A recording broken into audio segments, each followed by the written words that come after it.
Alright, today I'm going to give you guys a detailed look at this Hot Toys Alien Warrior figure. And here it is. It's based on the xenomorph from the movie Aliens. Now here's what the figure looks like, and everything that she comes with. Well, I don't even know whether it's a he or she. Whether it comes with, or here we have the base and couple of effect pieces which is attached onto it already, and this one right here is magnetized because there's a magnet that attaches to either side of its face, and then here this piece is attached to the rib cage, so you could either, I guess you could do it on either side too.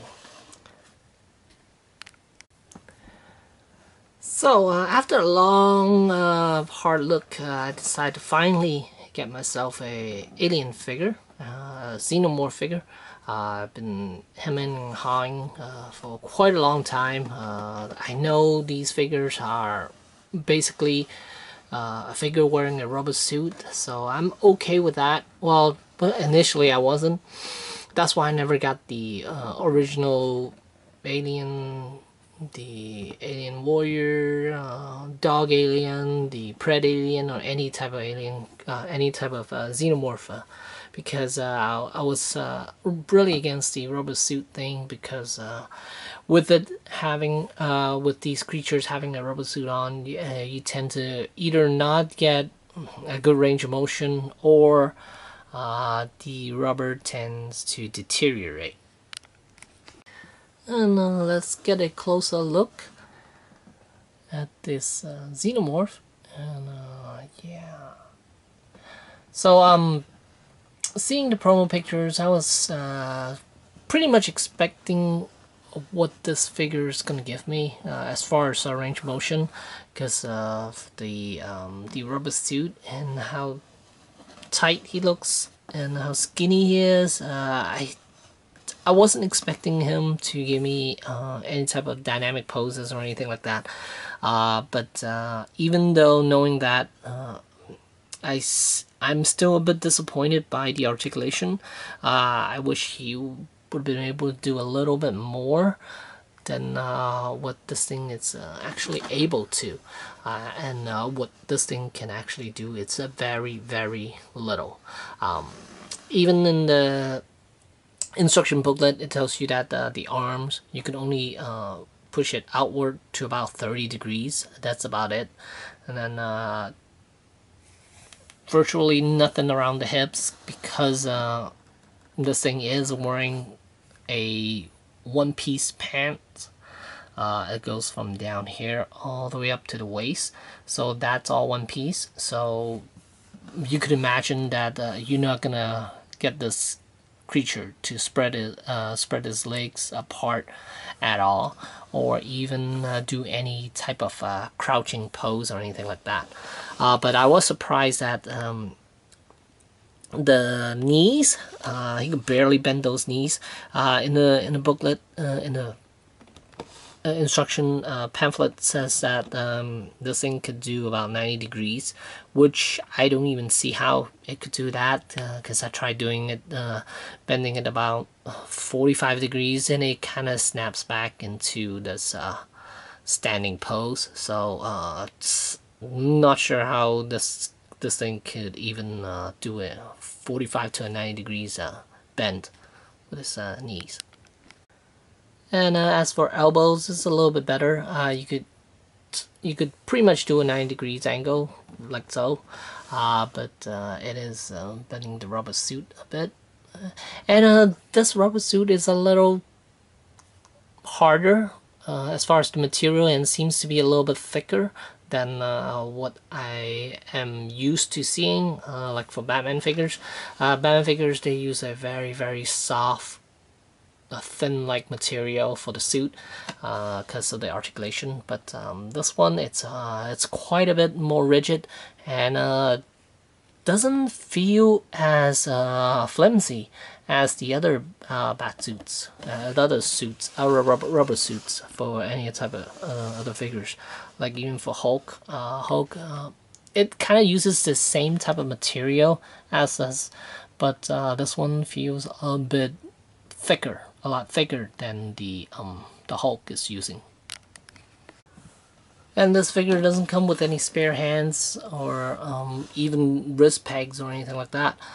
So you gotta be really careful when you're moving these wrists, because it is a bit hard to tell which direction it's supposed to go, because it is on a ball hinge. But you gotta be really careful when you're bending it. Make sure you know which direction you're supposed to go, otherwise you end up breaking them. I've seen pictures of broken wrist pegs, so yeah. And then the head is nice, but one thing that everybody's gonna worry about is those tendons around his mouth, because see, the mouth from the tendons all the way down to his chin, that's all one piece, and that's a silicone-like material, so if you stretch it too much, it's gonna tear on you, just like with your cell phones and cell phone cases, how if you aren't careful, you stretch it too much, they will tend to break on you. And underneath the head, there's a little slider piece right here. Right here, you can slide forward and back. Is for the mouth to open up and extend his inner mouth. So when I push that piece forward, you can see his mouth is starting to open, and then that inner mouth is going to come out. It is very, very tight to do it in one hand, and like so. Ow, ow, ow, ow. Like so. It's really cool, but it is really tough, and there is a locking area, a section of it, but it's very hard to get to that piece. Alright, here's the mouth with it opened up. And there you can see the tongue sticking out. It's quite nice, and you're stretching those tendons quite a bit, so I wouldn't imagine anyone would keep the xenomorph in this position for a long time. Maybe for a few photos and for videos, but that's about it. I wouldn't leave it at this state for too long. And underneath the head, you can see there's a socket joint right there, and this socket joint is it pops out quite easily, and then also, it's weird that they didn't add a section on the base of the head right there. It would have been nice if they added another joint on the base of the head around right there, so this could move even more. And if you look at the top of the body, here's the ball joint. And then down here, base of it, there's another ball joint. So it gives you a bit of range of motion, but once you hit a certain angle, like if this was on, once you hit about that much, it's gonna pop right out of the joint. And the chest is on a ball joint, and then the abdominal area, there seems to be a joint as well. So he could pretty much crunch forward quite a bit and arch back quite a bit as well. Here you can see he's arching back quite a bit as well. And as for the hips, here's about how far you can spread it because of the suit itself. So yeah, and I believe it is on a ball hinge joint, but you're not gonna get a whole lot out of it. And as for the tail, it's on a bendy wire, so you can pose it however you want. And then knees are on double jointed knees, but can't really use it too much, again due to the fact that the pants are a bit thick and restricts its articulation. And then the ankles are on a ball hinge joint.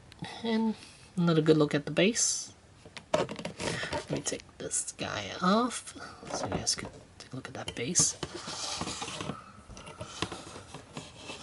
Pretty cool looking.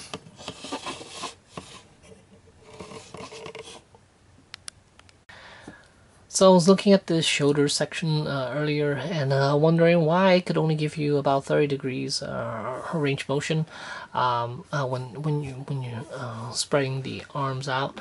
It is because the socket joint itself is on the arm, and the body has a piece that protruding out with the ball joint attached to it. So basically, the because a lot of figures has a joint where the body has a socket, where the body section has a socket, and then the arm goes out with a peg and a ball joint attached to it, so it gives it a little bit more range of motion. But instead, they decide to add the ball joint. It's physically attached to the body, and the socket is on the shoulder section. I mean, it's on the arm section, so it limits quite a bit as far as range of motion, and it's probably also due to the suit itself, how they wrap the rubber around the arms. Let's see, give it less range of motion.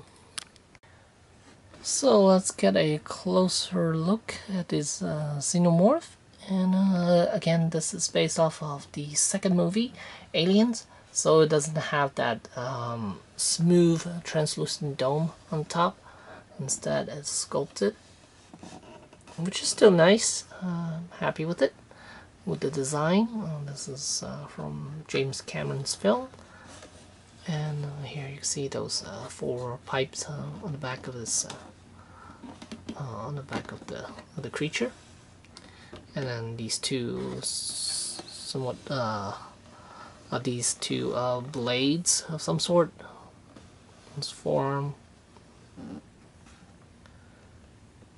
and then rib cage.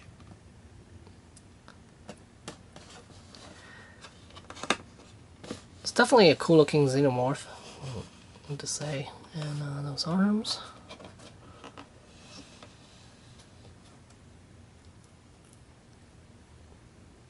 And those feet.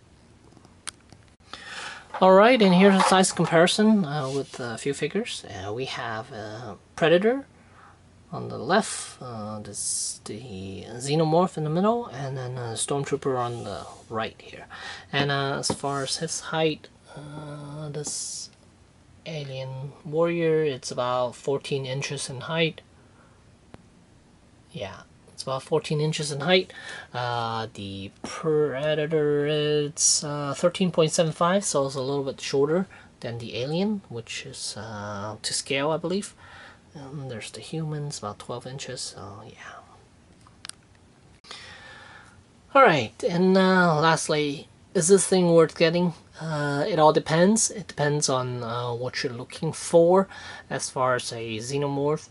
If you're looking for articulation, posability, and stuff like that, then no, this is not the figure you want to get.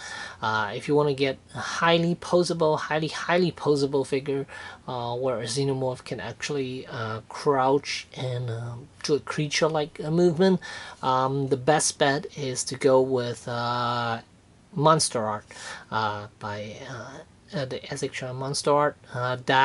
That xenomorph will be able to give you any type of poses like that, any type of the crawling and those alien looking creature like poses. That's the one you want to get.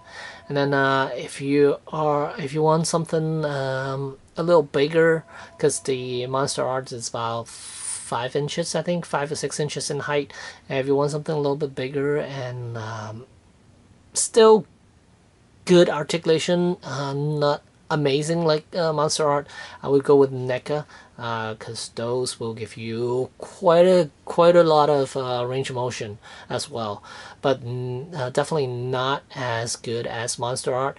But if you're looking for something big, like a 12-inch, that's fairly accurate to screen looks, then this is the one you want to get.